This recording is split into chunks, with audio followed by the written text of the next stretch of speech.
Sometimes Forex trading can be a wild and woolly place to be. But Forex trading doesn't have to be the Badlands for you, partner. Instead, hunker down and bend your ear. You'll be burning the breeze in no time here at the Truth About FX podcast. Welcome, it's Walter here, and we've got another presenter. One of my favorite people, Alex Upton, is a private trader. He has spent a lot of time working on psychology of trading, working on his mindset, and he's going to share some of those techniques with you in a moment. He's also a high-level athlete. He's a judo athlete, and he's going to talk a little bit about how this area of his life actually transitioned into trading. So I think you'll find this fascinating, and I want to welcome you, Alex. Alex, how are you today, Alex? I'm very well, thank you, Walter. How are you? Great. Yeah. So Alex, just so people get a bit of an idea of your background, can you tell us a little bit about, how because I know you spend a lot of time working on your mindset. Can you tell us a little bit about why this has come about for you? Like, where did this come from, this approach? Okay. Well, I think it's probably best if I kind of introduce myself and tell a little bit about how I became a trader. And it's strange when I start off, you'll think this has got nothing to do with trading, but it all kind of comes together in the end. All my life, my big goal was to be a judo player. Ever since I was 8 years old, and that is what I would call my high priority in life. And by that, what I mean is that was the one thing I would do anyway. I didn't need any motivation to train, to turn up for talks about judo or to go to these competitions. It was the one thing that I would do no matter what. And it was always the constant in my life, right from when I was a kid all the way up until my sort of late 20s, really. And I absolutely loved it. But I ended up getting injured. I got quite a nasty injury, which was kind of the end of my career. I could still train people and stuff, but I couldn't compete anymore. And for a little while after that, I felt a little bit lost. Soon after that, I discovered trading. And at first, you might not see the parallels, but when I thought about it, the parallels were right there. Again, trading's something for me that I don't need motivation to do. It's something I love to look at the charts. I love to go to the webinars, find out about new systems or whatever. But what I really realized, and the big parallel was, if I thought about the best judokas in the world, the Olympic champions, of all the hundred of techniques that are available to them, all the throws, the arm locks, the strangles, the best guys in the world had maybe 5 or 6 techniques that they would use. They had a knowledge of all the others, but there was 5 or 6 that they were experts at. And I've kind of noticed that in all the traders that I admire, that although there's hundreds and hundreds of systems, there's maybe 5 or 6 systems that those top traders will use and rely on. So they've got a broad understanding of many systems, but it's those 5 or 6 that make sense to those. And also, another way I can compare it is, so the training, judo training, I now compare that to Forex testing. And it's necessary and it's enjoyable, and you can find out new things about yourself. And you'd also find that you'd have these coaches come in from other judo clubs, and they'd show you these techniques. And that technique might not be for you, but you might take something from it, just one little thing, and add it to your portfolio. And again, that's the same with me watching trading webinars or reading trading books. I may not copy a system completely, but there might be one little thing. For example, the 2E system, one of the exit strategies is you wait for the 6 AMA to change direction. Now, I don't trade the 2E system as it's taught, but I use that little tiny bit, that little strategy in one of my systems. And I find it fascinating how we piece these things together to find our own way as a trader. Yeah, that makes perfect sense. And I think you're being a little bit modest, because I know that you've trained with the Olympic team, right? Like you know some of the, you've been a training partner with some of these Olympic judoists, right? That was a few years ago now. Yeah. I've spoken to you about this before. I never got quite as far as I wanted to, but I was training partners with some of those guys. So that was good fun, really good. Yeah, so talk a little bit about this idea, because I think you're right. This is something that I actually encourage in traders, is to piece together these elements of what you're exposed to as a trader, piece them together and sort of in patchwork style and make something all your own. And I think that it's one of the common things you hear from successful traders, that this is exactly what they do. You almost never hear a successful trader say, yeah, I just basically learned what he did, and I just copy it. I just do exactly what he taught me. I mean, it just doesn't happen that way, does it? So talk a little bit about that. Well, yeah, it's exactly as I said, really. When I first learned to trade, a guy in the UK here taught me, some basic strategies, which was great. And they worked for him. He was a very successful trader. And at first you kind of have that thought, just do what he does, then everything will be okay. But of course, your own personality and your own beliefs in the market come into play. Then I started looking at the way you drew support and resistance, and that kind of resonated with me. So I started using that, but alongside this other system I was using. And eventually all these things kind of morphed together to give me my own personal systems now. So at one point I was trying to learn too much. I was reading everything. I was reading about Gann, logarithmical spirals, Elliott wave. And it wasn't until some of you guys said to me, you don't need to do too much. Just concentrate on those few things and do them well. And again, I can compare that to those judo days. I didn't need to do these flamboyant, wonderful techniques to be successful. I just needed to do a few techniques and do them well, and it served me well. So right now, as you trade right now, that's basically what you do. You have a few pet systems that you use, and you just repeatedly execute those systems. Is that right? Absolutely, yes.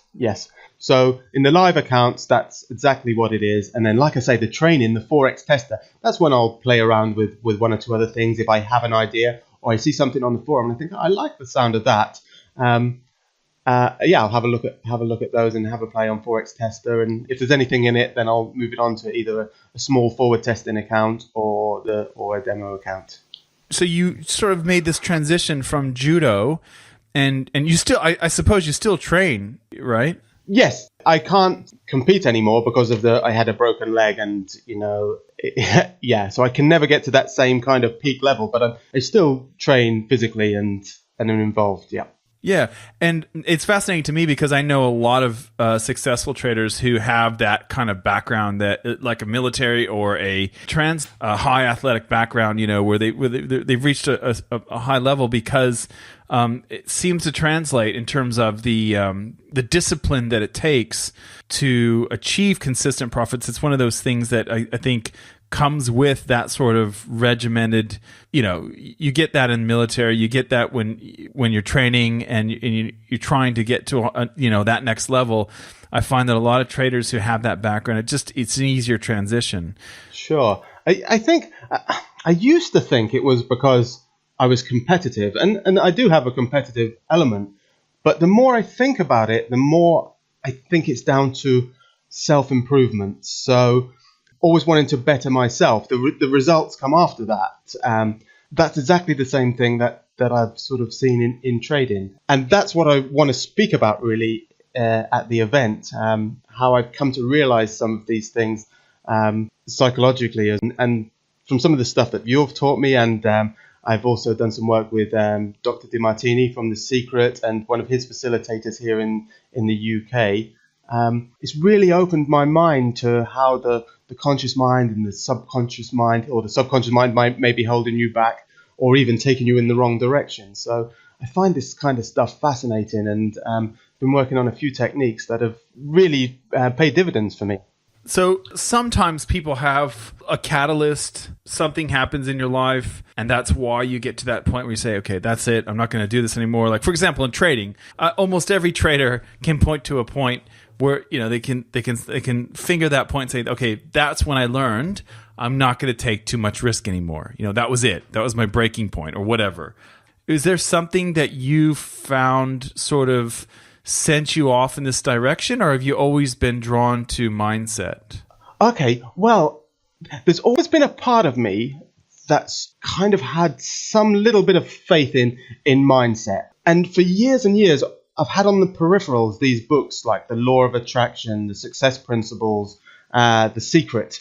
But it wasn't until I had a kind of an aha moment when I did your Get What You Trade For course, I kind of realized what these books and processes and principles were getting at. And that was chipping away at those subconscious beliefs. So I remember you described beliefs as, you can almost picture it as a spider web. We've got those kind of beliefs that are core beliefs that are quite close to us, which are like the web that is quite close to the middle of the spider's web. But out far away, you've got bits of web anchored, and we have no idea where those beliefs have come from. And they often come from our childhood. And when I first heard that, or for years, whenever I'd heard a psychologist or a psychiatrist talk about we've got to go back to your childhood beliefs to resolve a problem, I always used to think that naively, that was people who had traumatic childhoods or something awful had happened. But of course, it's not that at all. If I can give you an example of something I've seen in my own son.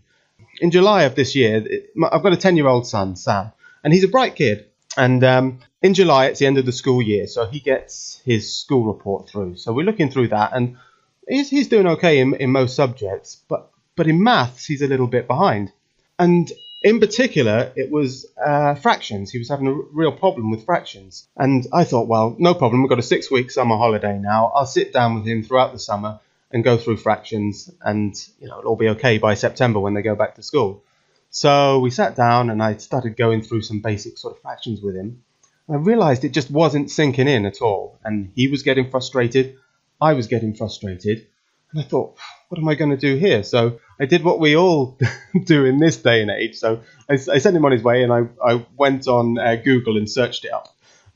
Teach 10-year-old child fractions. And there was a number of sites come up. And one of them lower down was, I think it was a neuroscience site. So yeah, I was sort of drawn to that. So I clicked on it. And what it stated was that a child's brain is just about mature enough to understand fractions at around 10 years old. If, for whatever reason, his brain is not quite mature enough, he's going to really, really struggle.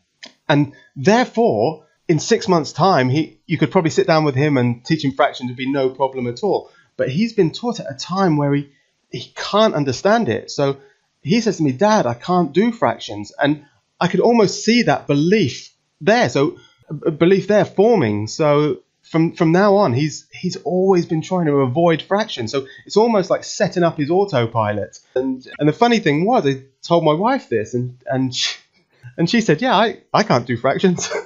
And here you've got a lady who runs her own business and she speaks a couple of languages, but she has a belief she can't do fractions. So she's just avoided them her whole life. So I found it fascinating to see that belief almost kind of manifest in front of my eyes. And it's great because now we can address it. We can teach him again in a few months, and hopefully he'll pick it up no problem.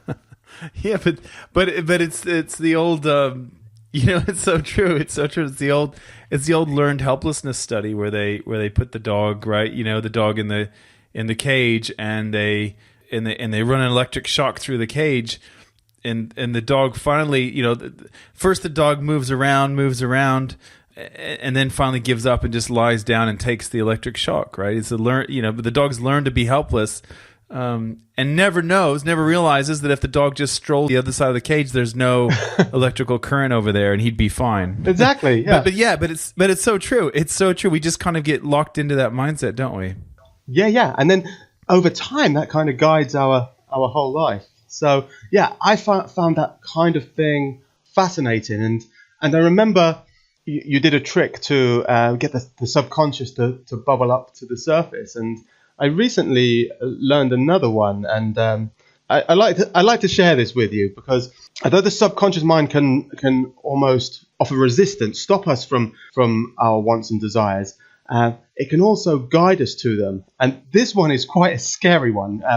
Someone did this to me the other day, and it shocked me. And the lady asked me, she said, "Don't think about it too much, but what age are you going to die?" And I thought about it for a few seconds, and I just came out with 75. And she said, within your subconscious, that's what you think. So I don't know why you've got those beliefs. Maybe it's kind of the average of the age that, people have died in your family or whatever. But because you have that belief, you're inadvertently heading towards that. You're working towards that number. So just bear that in mind. And I found that fascinating and eye-opening as well. And she said to me, she'd said the same thing to her mother. She asked her mother the question, and her mother didn't have a number. Her mother said, I'm not going to die until you get married.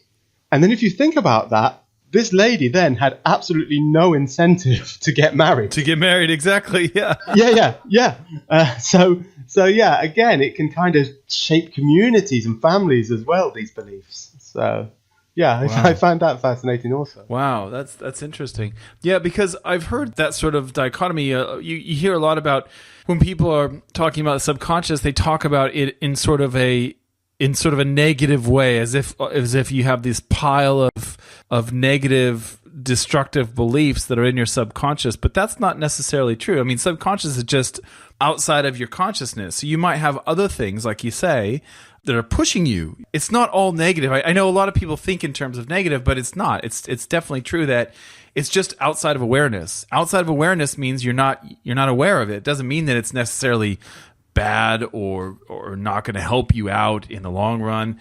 It could just be something that's driving you that you can't put your finger on it, and so that's why we work on it. So what else do you want to share? That's fascinating, and thanks for sharing that technique. Hopefully the listeners have something to think about now.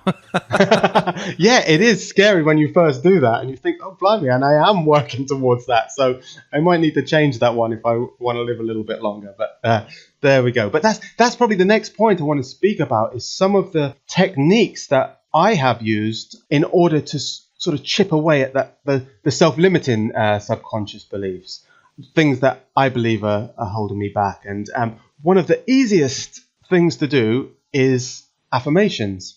Now, I heard a interview with a guy called Scott Adams. And have you heard of Scott Adams? Yeah, is that the Dilbert guy? Yeah, you got it. Yeah. There was a podcast and I was listening to him, and he was talking about affirmations. And I've got the quote. This is just a little quote. He wrote a paper on it. You can Google it and find it. But he wrote, the idea behind affirmations is that you simply write down your goals 15 times a day, and somehow, as if by magic, coincidences start to build until you achieve your objective against all odds. An affirmation is a simple sentence such as, I, Scott Adams, am a syndicated cartoonist. And that's one he actually used. And then he goes on to say, prior to my Dilbert success, I used affirmations on a string of hugely unlikely goals that all materialized in ways that seemed miraculous. I found that fascinating, and that's a technique I've been using for a couple of years. But I also wanted to think about why this works.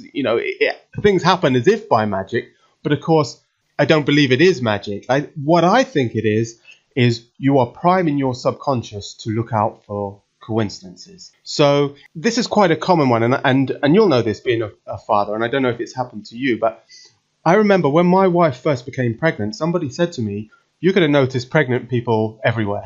Yeah, and it's true. Did it happen to you? Oh, yeah. Yeah, because you've got pregnancy on the mind. Now my children are a bit older, I don't really notice pregnant people anymore. But I remember going through that phase of seeing pregnant people and babies absolutely everywhere. So I believe affirmations prime your mind. You can say in the things that you would like in life and state it in the present, you're going to start recognizing these sort of coincidences and opportunities. And another way I can compare it to is like a scary film. If you watch a horror film, all of a sudden you've seen the film, you don't then want to go out and walk in the woods because you're looking out for monsters and ghosts and ghoulies or whatever. And you can hear like twigs snap from far away or whatever. And again, it's because in that moment you're primed to look out for these monsters. But really, of course, there's anything more there than there was yesterday. It's just that you, in your mind, are looking out for these things. So I feel by writing down your goals and dreams and desires, you are putting yourself in a situation where you're more open to see them. Yeah, absolutely. Yeah. I mean, it's like you're priming yourself, aren't you? for example, we know from research in psychology that people who you've heard about the I don't know if you heard this episode, but in one of the podcasts we talked about how this is in the Two Traders podcast, how doctors will essentially, you know how when you go to the doctor and the doctor says, okay, sorry, we've got bad news. You're going to have to go in for surgery. It's not going to get any better. You're going to notice this lump's getting bigger and bigger. And if we don't take it out, you're going to die within a year or whatever. Okay. They'll tell you things like that, right? Now, what's fascinating to me is the studies on the doctors where we know that if the doctor believes the patient will survive. So we're talking about cancer patients, right? If the doctor believes the patient will survive, those patients largely survive. If the doctor doesn't believe the patients are going to survive, then they don't survive. It has nothing to do with the patient's belief, right? And to me, that's very similar. It's a very similar thread as what we're talking about here with affirmations. Yeah, exactly. But I also think there's something exactly in that, because like I say, getting back to like the books, the Asking It Is Given and those kind of books, like I said, I've been aware of them for years, and it was almost the fact that you validated them to me, and I respect you as a psychologist, so therefore that gave it more credence, and you see what I'm saying? It's exactly the same thing, because you believe in it, I believe in it. Yeah. So not just like me picking it up on my own, because I've got that validation because I believe you believe it as well. Yeah, and the same thing goes for the trader whose wife doesn't believe that trading is ever going to work for him. So the wife believes the trader, he's never going to make any money. This is never going to work for you. Why are you wasting? Even if she doesn't actually say anything, but he knows what she believes. That's the exact same thing. And some traders I know are in that unfortunate position as well. So it works both ways, and it's something that people don't. They think, well, no, it's all about my system and it's about me executing and sticking to my rules and my risk management and all that. But there's a little bit more to it, because we can be, like you say, we can be pushing ourselves in certain directions and we're not even aware of that. Like you say, when you talk about when are you going to die, you could be, everything you're doing is honing in on that and basically making that happen, just as the doctor's beliefs help you to basically confirm, yes, exactly, his belief and his prognosis. I mean, it's amazing, really. So what are some of the things that you've been working on? Like, how do you approach this then? Well, another thing that I've kind of been working on with this is I don't know if this is a proper term. I just stumbled across it, and it's something called liminal space. Does that mean anything to you? Yeah, you mentioned it. I saw it in one of your emails, but I don't know exactly what does it mean to you? Okay, so I don't know if it's an actual proper term, but I heard someone speaking about it, and it fascinated me, so I kind of looked it up. And what they say is liminal space is when you're out of your comfort zone, you work at a slightly higher level. Your brain works at a slightly quicker and more efficient level. And one example of that would be a professional comedian. Quite often they'll go on stage and they'll have their whole routine written and they know what they're going to say, but they might come up with a joke on stage that they had no idea where it was coming from because their brain is just working a little bit quicker. And the same thing, you'll probably know of this kind of story when you hear, say somebody gets attacked by a shark. I think there was a story about someone in South Africa, or it could have been Australia. And as you will have been attacked by a shark, you will have heard this, that your whole life flashes before your eyes. And that's it at an absolute extreme. So you are searching for an answer.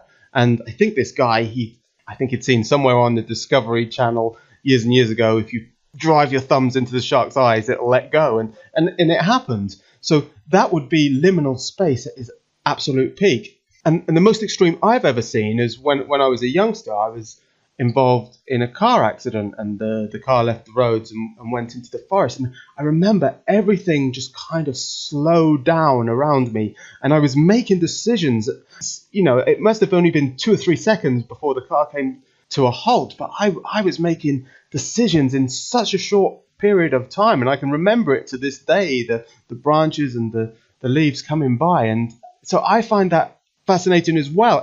And that's why this last few years I've tried to put myself in situations that are out of my comfort zone to try and bring that to the surface. So, for example, the kind of public speaking thing for me is a little bit out of my comfort zone. And again, we can talk about the conscious mind and the subconscious mind. When somebody first asked me if I wanted to speak at their event, because I'd just been chatting to them like you are now about this kind of stuff, and they said, why don't you come and speak at our event? And my conscious mind was saying, yes, that's what you want to do. You know you want to do that kind of thing. But my subconscious was saying to me, oh, who's going to be there? You don't know if you're good enough for this. You're going to mess up on stage and all this kind of thing. So once I realized there was a difference between the subconscious mind and the conscious mind, I could then make that decision, hang on, this is what I want to do. And then when I learned about the liminal space thing as well, I could therefore think, well, when I'm up there, I am going probably to perform the best I can. And it's funny, it worked out that way. So it's great. So whenever now I get these opportunities, like you've offered me this opportunity, although I'm thinking, oh, who's going to be there? Are they going to want to hear what I've got to say? But I've got to go with my conscious mind and my conscious thought and have faith in this kind of liminal space that I will perform to a good standard when I'm up there. Yeah, and you show me what you've presented before, and I think that you've kind of nailed it here. I think this is one of those things that most people will find if you allow yourself to stretch just a little bit and push yourself just a little bit. I've found in my own life that the largest leaps I've made in life have often come when I'm just slightly outside of the comfort area. You know, and a lot of traders, a lot of us are quite introverted, and you know, training can be quite lonely. You know, and I'm one of those people who spend a lot of time kind of just hanging. I'm happy to hang out at home with a book or whatever, you know, and so I've done things like that, like, you know, moved to a different country. When I first moved to Australia, I did something like every week I would make it a point to go to a different area of the city and kind of learn about that area and just kind of, spend time there. Not because I wanted to live there, not because I knew anyone there, but just because I wanted to get to know it, you know? And these sorts of things that I feel like just doing the norm. The easy thing would be to go home, you know, curl up on the couch with a book and read and then fall asleep, and then, you know, or go see a friend or go to a movie with somebody or go to dinner or whatever. But instead I was like doing these things every week where I would make the point to just go someplace weird that I didn't know anything about and just try and about it. And same thing with going to countries. Like if it wasn't for surfing, I probably wouldn't have ever even had a reason to get a passport, you know, like surfing was something that kind of, exploded boundaries. You know, I totally explored countries just because it was something that, you know, surfing helped me get to that spot. And so, yeah, I think there's a lot to this idea. I think that in some ways though, it's just like anything else. There's balance. Like you could make the case that people who are really high on what they call the go system in psychology, they're always seeking out, like, they want to climb Everest, they want to surf the 100-foot wave, they want to hold their breath for 3.5 minutes underwater, they want to, you know, drive fast or whatever. You know, they're kind of on that other. They're not just outside their comfort area. They just like adrenaline junkies, base jumpers, that sort of thing. But for the average person, I think this idea is very powerful, because just pushing yourself that much further, and then when you come away from it and you go, wow, that actually went quite well, because you were on edge, because you were testing out that joke that you've never floated before in front of people on stage, because you've done that one thing that felt a little bit weird, a little bit uncomfortable, and then that builds your confidence, doesn't it? Absolutely. And I think you're dead right in saying that, because as traders, sometimes, you know, it can be a lonely life. You're just there on your own. So you may not have, or maybe you lose a little bit of those kind of social skills sometimes. And I think it's important to make an effort to go to like meetups and things like that. And when you had the one in London earlier in the year and I turned up, of course, I didn't actually know anyone there. And the comfort zone would just to be stay at home. But I really wanted to go. But there's always that little bit of nerves before you go to an event like that where you don't know anybody else. But having been there, then it's fantastic. I've made some really good friends, and I was so pleased that I went. Absolutely. Yeah, it was funny. I'll share a story. Just today, I went to a lunch of some friends were putting on, and basically people from the US over here in Australia that were having like this Thanksgiving dinner today. Okay. So it wasn't on Thanksgiving. It's not a holiday in Australia, and, people kind of vaguely know about it or whatever, but, it's this big US holiday. So we had a bunch of, a few Americans and people, spouses and things like that, and friends and family. And so it was this big event, right? It's a big luncheon. And what was interesting was someone was asking me, so how did you meet your wife? And, we had to admit that we met at like a speed dating thing, okay? And the speed dating event, it was put on by the newspaper, and the newspaper paid for us to go on this date, as long as, of course, they got to write about it, and they made this big article about our first date. And what was interesting was there was two other couples that said the same thing. They said, we met on a speed dating thing too, and that's something that I would normally like. In fact, the night that I met my wife, it was raining, it was pouring down, it was an awful cold winter night, and I almost thought, I don't even want to go outside. It's so bad. And of course, I went, and things changed for me and all that. But what's interesting is that so many other people were saying the same thing. Like, I did it, and I met my wife, and I met my husband, and it wasn't something that I would normally do. Like, in fact, one woman, she was saying, "Yeah, I met my husband here at speed dating, and that was the only speed dating thing I've ever gone to in my life." Yeah, it's incredible, isn't it? It's amazing. Yeah. Yeah, just from that one event. And I hope you don't mind me bringing this up, because I think I heard you say this once, that you'd almost written an affirmation on the kind of person you'd like to share your life with as well. Had you not? Oh, yeah. I wrote it all down, and I wrote everything down because I was at that point where I was like, you know what? I just want to get married, I want to find and I didn't know anyone. I didn't have any good prospects. So exactly. So I wrote it all down, and then, this has happened a few times. So I wrote it all down, and then I started getting dreams of this person, like this face.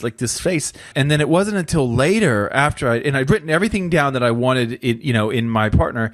And then later on in life, after I'd met her, I realized that was the same smile that I had seen in my dreams. It was my wife's smile. And I thought, wow, that's amazing that it actually happened that way. But that was my intent. And so I guess there's one way to look at it and say it's so magical or mystical, or you're creating this idea, after it happens to try and fit it. But no, actually, I had written that down. I had said, this is who I'm looking for, and tick all the boxes, and it all came true. Yeah. And there's a friend of mine, he's a fireman, and he's a lovely guy, and he's single, and he's in his 40s now, and he keeps going to events, to dates like this, and he said, I just can't find the right person. And so I asked him, what are you looking for? And he's kind of just waiting to be swept off his feet. And I said that very thing to him. If you write down what you're looking for, it's going to be much more evident if she ever appears. Whereas he's just kind of going and without knowing what he wants. He doesn't know whether, he wants someone who's been in a relationship before, or who has children from a previous relationship. He doesn't know any of that. He's just turning up thinking, I'm hoping someone's just going to wow me, and that's that. But yeah, he doesn't even know what she might even look like, or what she does for a living, or anything like that. So I find that incredible. Yeah. Yeah. I mean, it's interesting because if you think about it, if you take that idea and you apply it to other areas, you think if someone was a trader, would they sit down and if you could ask the trader, well, what's your goal in terms of the year? Is there a percentage that you'd be happy with, that you're aiming for? Most traders could probably tell you that. But you're not going to hear a lot of traders go, I don't know, I just want to make some money. They've usually got some sort of projections and ideas, and they go, well, I'm trying to avoid a drawdown of 15%, and I've worked it out, and I'd be really happy with about this. They're normally not going to say, well, I don't know, as long as I make some money, it's all good. But yet in other areas of life, we don't approach it that way.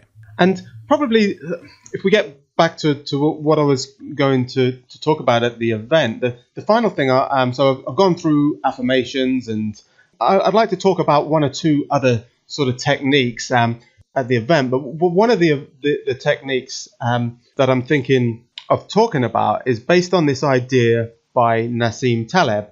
Wrote a few fabulous books, as you know, the Black Swan, Fooled by Randomness, and one or two others. Anti-Fragile as well, and I think there was one very early one as well, but I haven't read that one.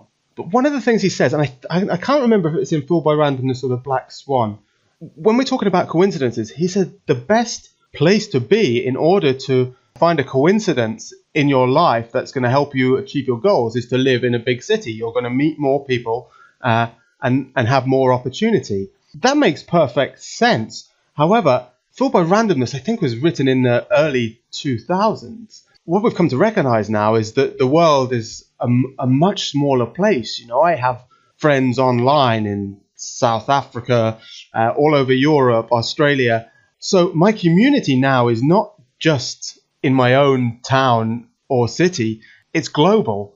And what I like to work on is a couple of techniques to show your world, show your global community what your goals are. And from doing that, you're much more likely to bump into other people that maybe have the same goals or the same ideas and thought processes, and you work together. So I got some ideas on that. So that's one of the things I'd like to run through at the event. Oh, yeah. Yeah. Yeah, that sounds fascinating. I'm looking forward to that. So just thinking in terms of holistically in your life, Alex, what would you say that from your approach, so taking your approach that you have, you know, for working on your mindset, working on your goals and trying to set yourself up for success, what are some of the things that have, you know, surprised you? Like, for example, I know I can never think of you and not think of the story that you told about your wife and how you were using some of these techniques, and it seemed like one of the side effects was that your wife's business was taking off. Yeah, and it was meant for you. It was meant for you, and yet it was bleeding over to her. But what are some of the things that have surprised you, or maybe you want to talk a little bit about that? Yeah, well, that's exactly right. I studied using the subliminals, the inner talk stuff, and I set up our bed, so it's one speaker one side, one the other side. And if you don't know, this is kind of, you hear waves in the night, and hidden within those waves are messages about prosperity, abundance, success. You can get them on anything, on health, but we were listening to these success subliminals, and Jo didn't really know what was going on, but she's a supportive wife. She's happy to go along with it. So she was just kind of falling asleep with these kind of sounds in the background. It was incredible. All of a sudden, her sales just, and I'm not just talking, they just went up a little bit. She was doubling her sales, and then eventually quadrupling those sales. And I found that, I don't know, is it a coincidence? But it just all seemed to happen at around the same time. And maybe her subconscious, because she wasn't really aware of what was going on, was even more susceptible to it than me, who kind of knew what the underlying thread was within those messages. So yeah, no, it's fantastic, and it's worked really well. And now she kind of does know what's there, so we're on those every night. So fantastic.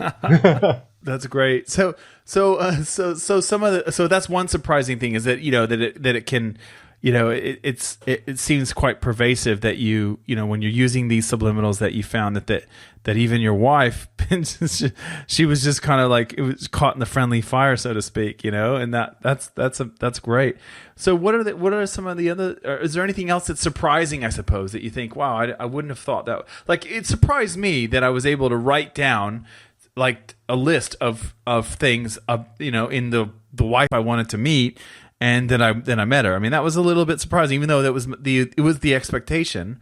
I don't know if probed into the deep recesses of my subconscious, I would have said, yeah, that it's definitely going to happen, you know. But that's what I intended. But yeah. So what are some of the things that you've found to be a bit surprising? Another thing which kind of brings us to the fore and makes a lot of sense for me is because I try all these things out on my children as well. They're kind of like the guinea pigs. And again, children don't kind of have those big psychological blockers. So one of my sons, he's very much into football or soccer. He was doing really well. He kind of plays for the local club, and but he was having a kind of problem. He'd get on goal and he'd either miss or it'd go over the bar or whatever. And I spoke to him about it and said, what's going through your mind when this is happening? He said, I'm saying to myself, Dad, don't miss, don't miss, don't miss. And of course, the dominant thought there is miss, isn't it? So we changed it and we started writing. He's only 8 years old, so he started writing affirmations every morning before he went to his football tournaments. And his affirmation was, I think it was something like, I easily score goals or I easily score when through on goal. And he would write that down 15 times, his own little handwriting in the morning before we went to football. And it was funny, the very first time he did it, we went to a tournament. So they have a lot of games at this tournament. It's a full day event thing.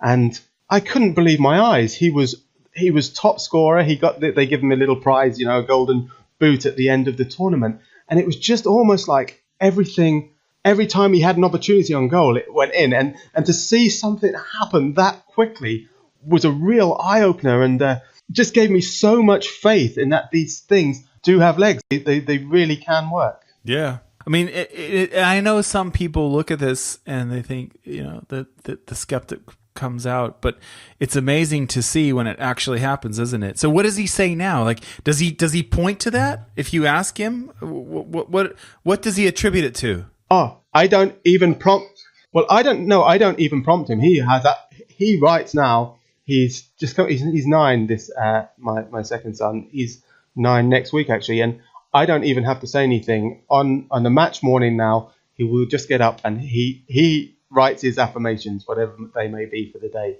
So it's great. Wow, that's cool. That's great. That's excellent. Yeah, it's so fascinating when you see it actually happen in the flesh, and it's like boom, you have either starting point and then afterwards. I don't know. It's like magic. Yeah. Yeah, it is, isn't it? And I think that just gives me faith in everything, just because I can see that happen, and I can't deny that. It's just almost like a switch. So yeah, it's great. That's excellent. So is there anything else you would like to leave us with, Alex? I know you're going to share with us your techniques and what you've found to be most useful in terms of mindset tools for traders at the event, which is going to be great. I'm looking forward to it. But is there anything else you want to leave the listeners before we go? Well, maybe one more thing. Now we were speaking about sport. I picked up something from an old basketball coach. Tony Robbins did an interview with him, and many years ago the interview was done. I think Tony Robbins was in his 20s, so that tells you how long ago the interview was. And I heard this recently, and this is something else that I can compare to both sport and to trading.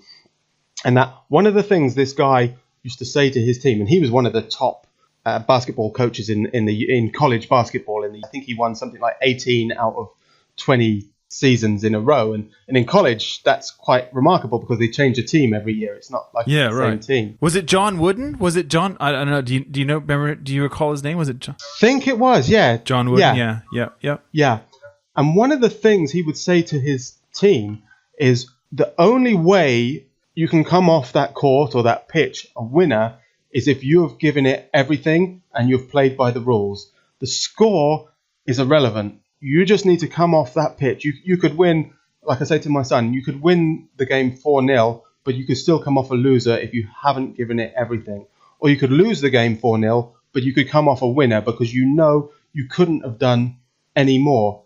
And I can relate that to trading as well, because in trading, we're not going to win every trade, All we can do is play by the rules, stick to our money management, and do the best we can. And so we talked about this before, Walter, about gamification. You just got to kind of play the game and play it by the rules. And you can be proud of yourself if you've stuck to those rules and given it everything you can, but, not done something silly to try and, claw back a loss or whatever. Yep, that's the key. That's absolutely it. Yep, that's it. Yeah, it's that's spot on, isn't it? Yep. Yeah.